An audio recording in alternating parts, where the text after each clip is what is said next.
All right, let's just jump straight into it, because what we have on our hands is so much more than just another cricket match.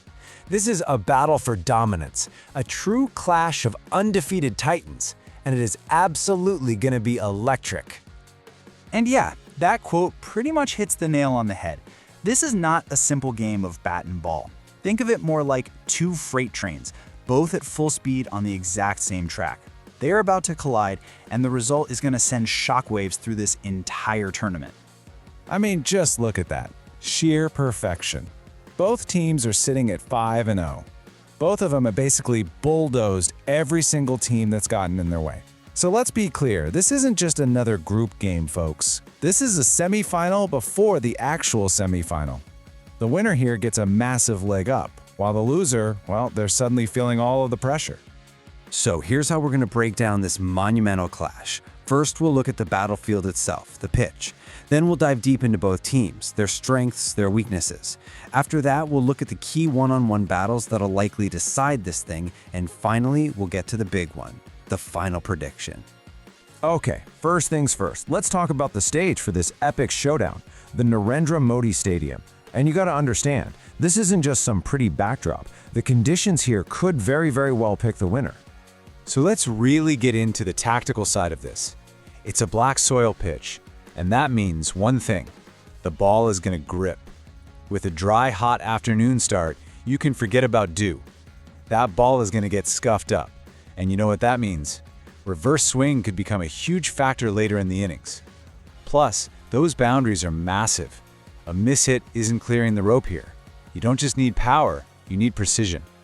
And here is what could be a crucial point. South Africa was just here. They've played on this surface. They know its quirks. They know how the ball behaves after that 10th or 12th over. Having that fresh, practical knowledge is a massive tactical advantage before a single ball has even been bowled. So let's talk about the Proteas. This is a team that just looks incredibly well-rounded. They're not just an explosive hitting team. They're clinical, almost cold-blooded in how they execute their plans. And that, right there, is what makes them so dangerous. You know, their biggest strength has to be that pace attack. It's a three-pronged nightmare. You have Marco Jansen's steep bounce coming from his 6'8" frame, you have Kagiso Rabada's relentless aggression, and then you have Anrich Nortje's pure, raw speed. But then you back that up with their middle order, with the ice in his veins David Miller, and the all-round hitting of guys like Brevis and Stubbs.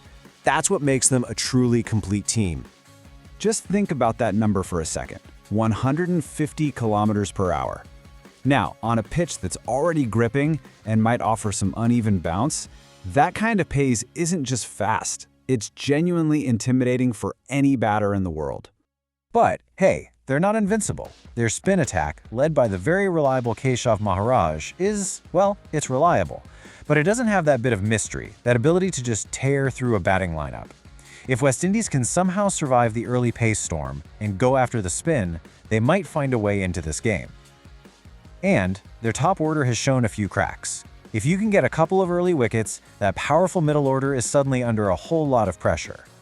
Now let's flip the coin and look at the West Indies. And if South Africa is clinical and cold, the West Indies are the exact opposite. They are pure, unapologetic, fearless firepower.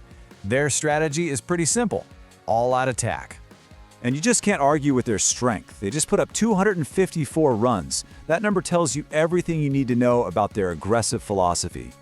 Shimron Hetmyer right now is in the form of his life. He's just seeing the ball like a grapefruit. And the power just keeps coming. Pooran, Powell, Holder, the lineup is incredibly deep. On top of all that, their spinners, Motie and Hossain, could be an absolute handful on this dry Ahmedabad track. But here's the risk that comes with all that firepower. They pretty much have one gear: attack.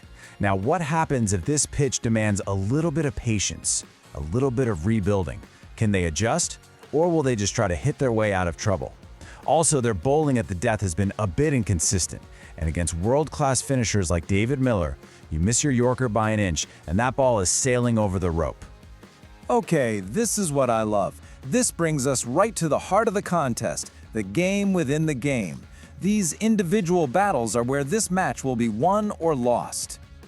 So, first up, we've got the opening shot. You have Marco Jansen's unique awkward left arm angle and bounce, going up against the ultra-aggressive Brandon King. If Jansen can get him out early, that puts immediate serious pressure on that West Indian middle order.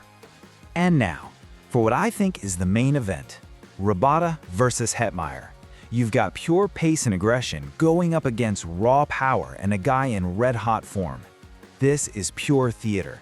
Seriously, whoever wins this duel in the middle overs might just win the entire game for their side. And then you've got this fascinating little tactical puzzle. Guttakash Modi's left arm spin, turning the ball away from the left-handed Quinton de Kock. Now, history tells us that de Kock has sometimes struggled against exactly this type of bowling.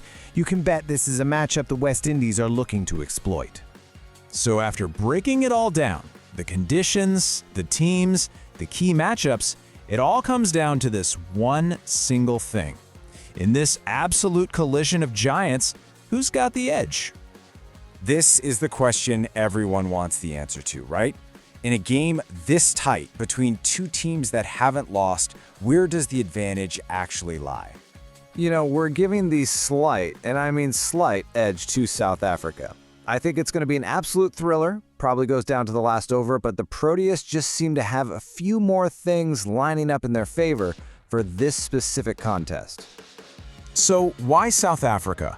Well, 3 reasons. First, their diverse pace attack just feels perfectly suited to take advantage of these Ahmedabad conditions.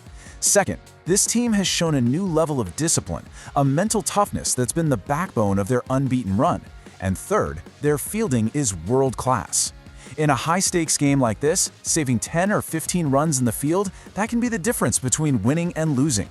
But I want to leave you with this one last thought. You can take all that analysis, all that logic, and it can all be thrown right out the window because of one man.